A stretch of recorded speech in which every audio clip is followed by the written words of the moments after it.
परिचय। हमारे शरीर की पांचों ज्ञानेंद्रियों में नेत्र सबसे महत्वपूर्ण अंग है। नेत्रों से ही हम देख पाते हैं और अपने आसपास के विचित्र संसार की प्रशंसा कर पाते हैं। हमारे नेत्र हमें दुनिया के रंग दिखाते हैं। उद्देश्य। इस पाठ के अंत में आप निम्न करने में सक्षम हो जाएंगे: मानव नेत्र के कार्य को समझना, दृष्टि दोषों और उनके सुधार के बारे में जानना, समपार्श्व यानी प्रिज्म के माध्यम से प्रकाश के अपवर्तन को समझना, कांच के समपार्श्व यानी प्रिज्म के माध्यम से श्वेत प्रकाश के विक्षेपण को समझना, वायुमंडलीय अपवर्तन और उसके अनुप्रयोगों को जानना, प्राकिरणन और उसके अनुप्रयोगों को जानना। मानव नेत्र और उसके कार्य। हमारे नेत्र हमें दुनिया के रंग दिखाते हैं। मानव नेत्र में एक क्रिस्टलीय लेंस होता है और यह कैमरे की भांति कार्य करता है। नेत्र के विभिन्न भाग और उनके कार्य इस प्रकार हैं: स्वच्छ मंडल यानी कॉर्निया, यह पुतली की सामने वाली सतह पर स्थित पारदर्शी उभार होता है। प्रकाश स्वच्छ मंडल के माध्यम से ही नेत्र में प्रवेश करता है। परितारिका यानी आइरिस, यह कॉर्निया के पीछे स्थित एक पतली और वृत्ताकार झिल्ली होती है जो कि पुतली के आकार को नियंत्रित करती है। पुतली, यह परितारिका के बीचों बीच स्थित एक छिद्र होता है जो कि काला दिखता है और नेत्रों में प्रवेश करने वाले प्रकाश की मात्रा को फैलाकर या सिकुड़ाकर नियंत्रित करता है। दृष्टि पटल यानी रेटिना, यह एक बेहद पतली झिल्ली है जो कि एक पर्दे यानी स्क्रीन की भांति कार्य करती है। अभिनेत्र लेंस रेटिना पर किसी वस्तु का वास्तविक तथा उल्टा प्रतिबिंब बनाता है।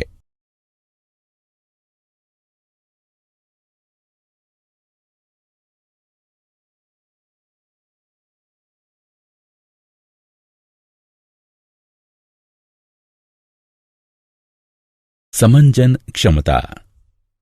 मानव नेत्र लेंस फोकस दूरी को बढ़ाने या घटाने में सक्षम होते हैं। इसे समायोजन की क्षमता कहते हैं।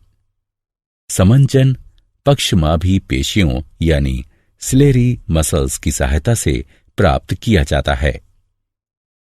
नेत्र के लेंस की फोकस दूरी को एक सीमा तक ही व्यवस्थित किया जा सकता है। दूर बिंदु, वह अधिकतम दूरी जहां तक हम किसी दूरस्थ वस्तु को स्पष्ट देख सकते हैं।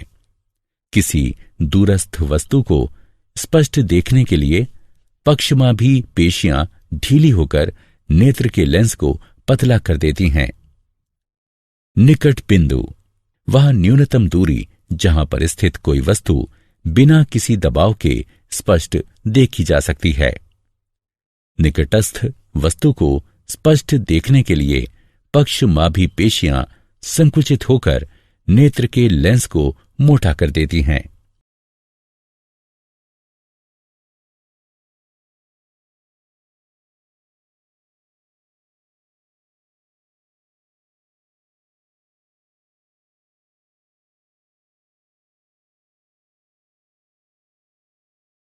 दृष्टि दोष और उनके सुधार। कुछ अपरिवर्तनीय दोषों के कारण नेत्र अपनी समंजन क्षमता खो देते हैं। ऐसे दोष 3 प्रकार के हैं: मायोपिया या निकट दृष्टि दोष। इस प्रकार के दोष से ग्रस्त व्यक्ति निकट की वस्तु को स्पष्ट नहीं देख सकता। वस्तु का प्रतिबिंब रेटिना के सामने बनता है। ऐसा या तो नेत्र गोलक के दीर्घीकरण के कारण होता है या नेत्र लेंस की अत्यधिक वक्रता के कारण। इस दोष को दूर करने के लिए अवतल लेंस का प्रयोग किया जाता है क्योंकि इनमें छितरन क्षमता होती है, जो कि प्रतिबिंब निर्माण के लिए प्रकाश किरणों को निर्देशित करते हैं।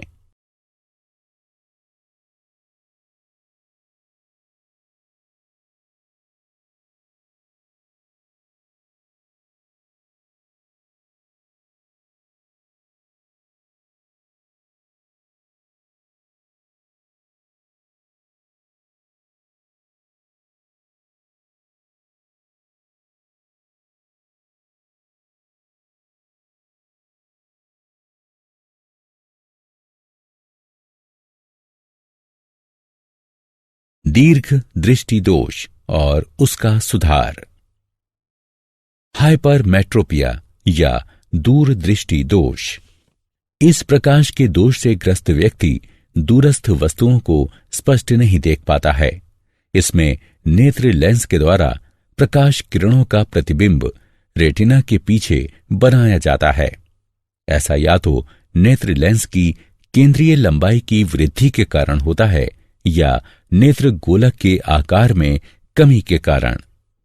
इस दोष को सुधारने के लिए उत्तल लेंस का प्रयोग किया जा सकता है, जो कि प्रकाश किरणों को रेटिना पर अभिमुख करता है, जिससे प्रतिबिंबीकरण होता है और व्यक्ति दूरस्थ वस्तु को स्पष्ट देख पाता है।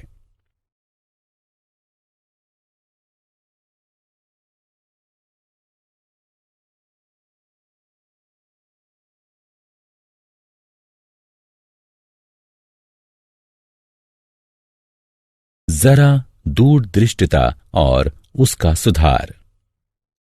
जरा दूरदृष्टिता यानी प्रेसबायोपिया। इस प्रकार के दोष से ग्रस्त व्यक्ति ना तो निकट की वस्तुओं को स्पष्ट देख पाता है और ना ही दूर की वस्तुओं को। यह दोष बढ़ती आयु के साथ दुर्बल हो रही पक्षमाभी पेशियों और नेत्र लेंस के लचीलेपन में कमी के कारण होता है। इस दोष को दूर करने के लिए व्यक्ति को द्विकेंद्रीय लेंस धारण करने पड़ते हैं, जिनमें ऊपरी भाग में अवतल और निचले भाग में उत्तल लेंस होते हैं।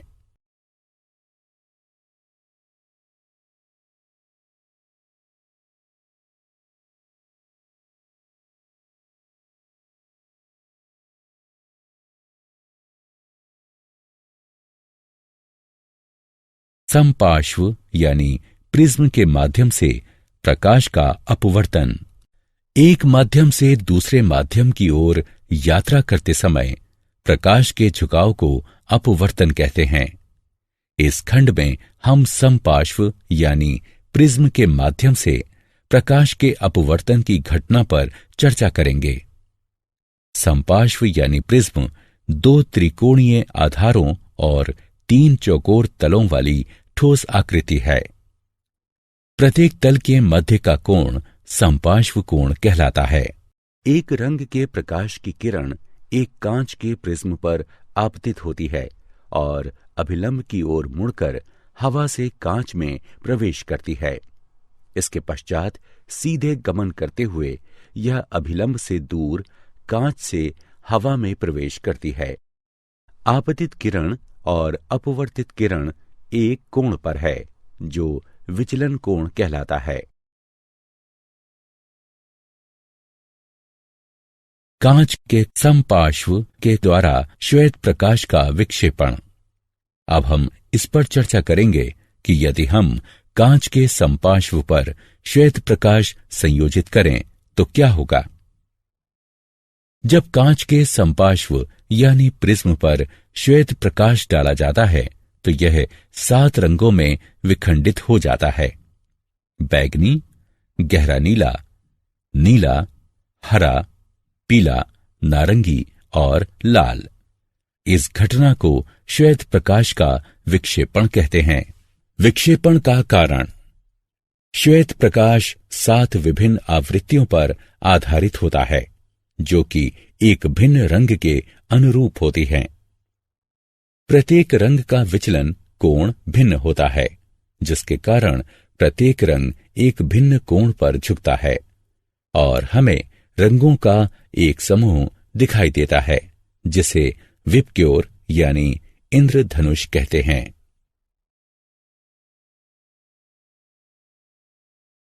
पुनर्संयोजन और इंद्रधनुष। पुनर्संयोजन।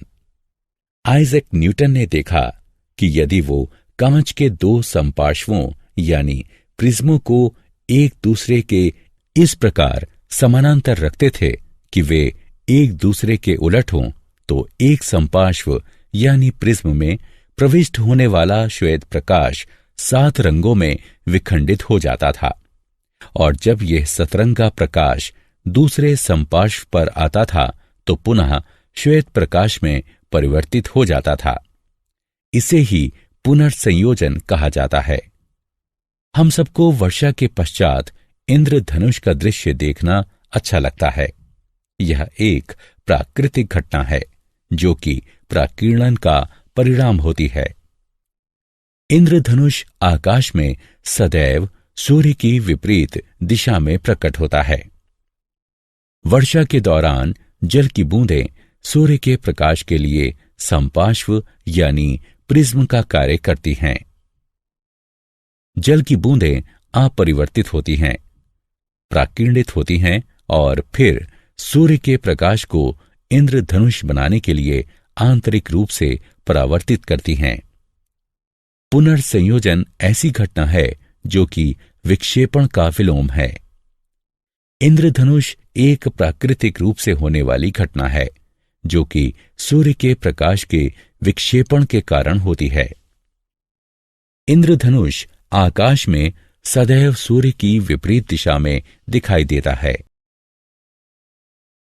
वायुमंडलीय अपवर्तन और उसके अनुप्रयोग।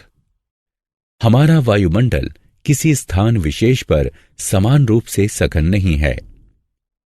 स्थानीय परिस्थिति पर निर्भरता के कारण यह धरातल के निकट गर्म या ठंडा हो सकता है। गर्म वायु ठंडी वायु की अपेक्षा हल्की होती है, अतः इसका अपवर्तनीय सूचकांक ठंडी वायु के अपवर्तनीय सूचकांक की अपेक्षा कम होता है। इसके कारण वायुमंडल में प्रवेश करने वाला सूर्य अथवा तारों का प्रकाश अपवर्तित होता है। इसे वायुमंडलीय अपवर्तन के नाम से जाना जाता है। तारों का टिमटिमाना वायुमंडलीय अपवर्तन का एक उदाहरण है। तारों से आ रहा प्रकाश जैसे ही वायुमंडल से होकर गुजरता है, तारे की वास्तविक स्थिति की अपेक्षा उसकी सामान्य और आभासी स्थिति दिखाई देती है। साथ ही वातावरण की गत्यात्मक प्रकृति के कारण तारे का प्रकाश अस्थिर भी होता रहता है और इसी कारण तारे टिमटिमाते हुए प्रतीत होते हैं।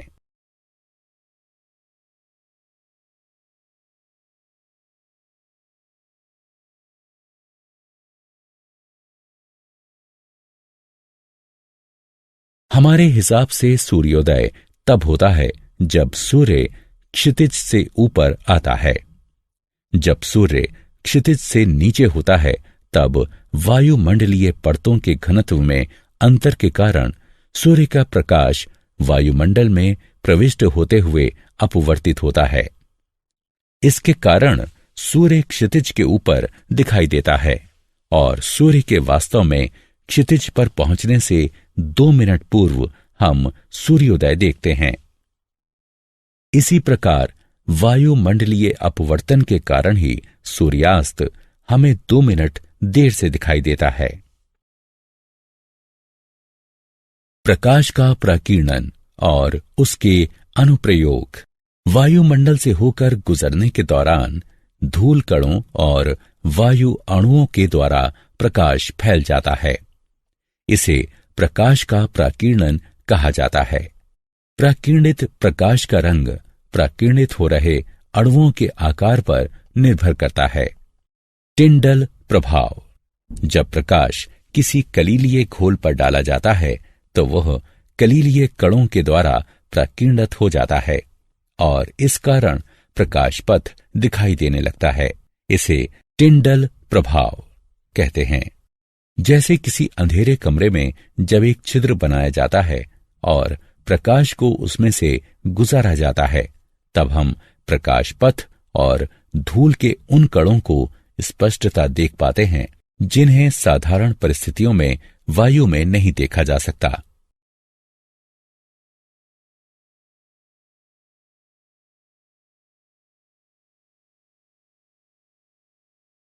प्रकाश का विकिरण और उसके अनुप्रयोग। प्रकाश के विकिरण के उदाहरण निम्नलिखित हैं। आकाश का रंग। जब सूर्य का प्रकाश वायुमंडल से होकर गुजरता है तो अन्य रंगों की अपेक्षा नीला प्रकाश अधिक विकिरणित हो जाता है, क्योंकि नीले रंग का तरंगदैर्घ्य वायुमंडल के अच्छे कणों के द्वारा विकिरणित होने के अनुकूलतम होता है। अतः नीला रंग हम तक पहुंचता है और आकाश हमें नीला दिखाई देता है। इसका अर्थ यह हुआ कि यदि धरती का वायुमंडल न होता तो आकाश हमें काला दिखाई देता।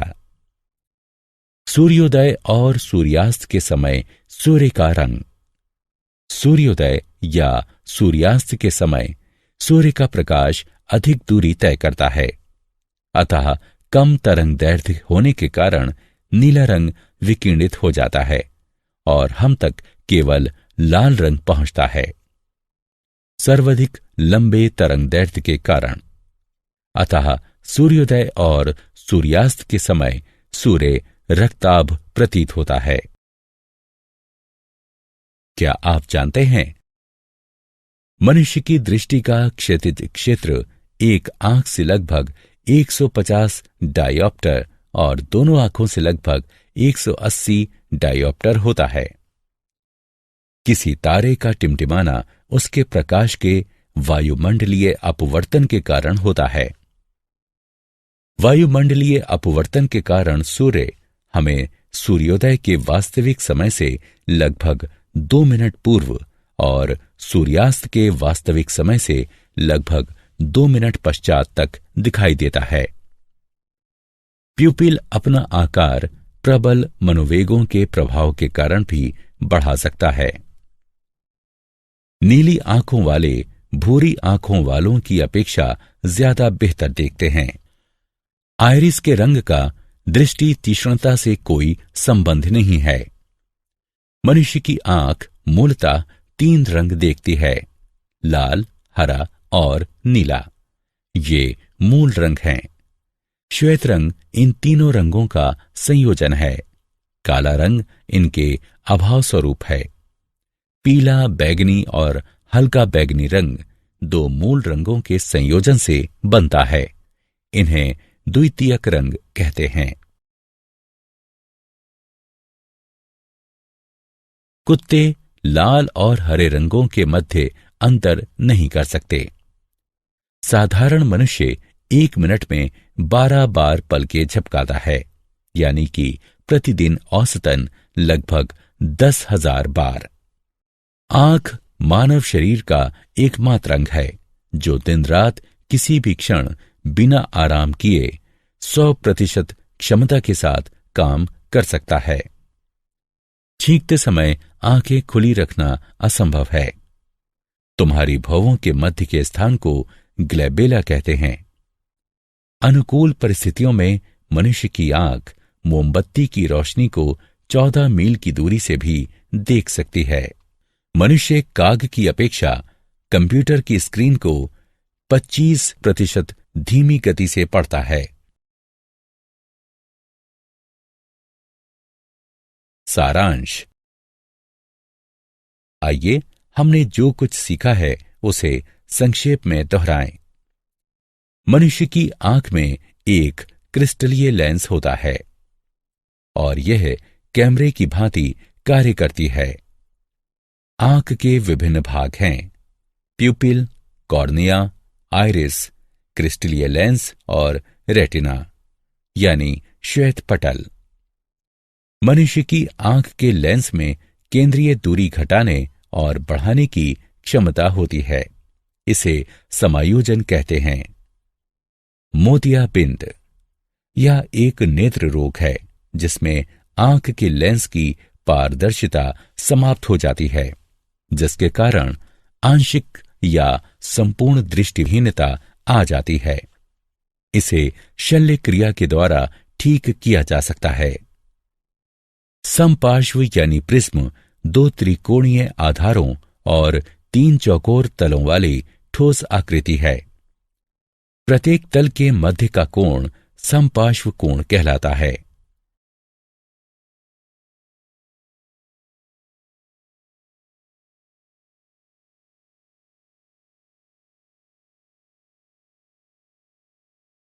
जब कांच के समपार्श्व यानी प्रिज्म पर श्वेत प्रकाश डाला जाता है तो ये 7 रंगों में विखंडित हो जाता है।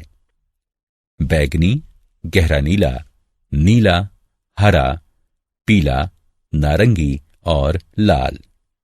इस घटना को श्वेत प्रकाश का प्राकीर्णन कहते हैं।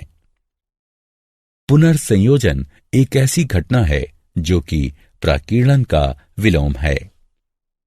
प्रकाश का अपवर्तन। जब प्रकाश वायुमंडल की विभिन्न परतों से होकर गुजरता है तो वायुमंडलीय अपवर्तन कहलाता है। टिंडल प्रभाव। जब प्रकाश किसी कलीलीय घोल पर डाला जाता है तो वो कलीलीय कणों के द्वारा प्राकीर्णित हो जाता है और इस कारण प्रकाश पथ दिखाई देने लगता है। प्राकीर्णन। जब प्रकाश वायुमंडल से होकर गुजरता है तो ये धूल कणों और अन्य वायु कणों के द्वारा फैल जाता है।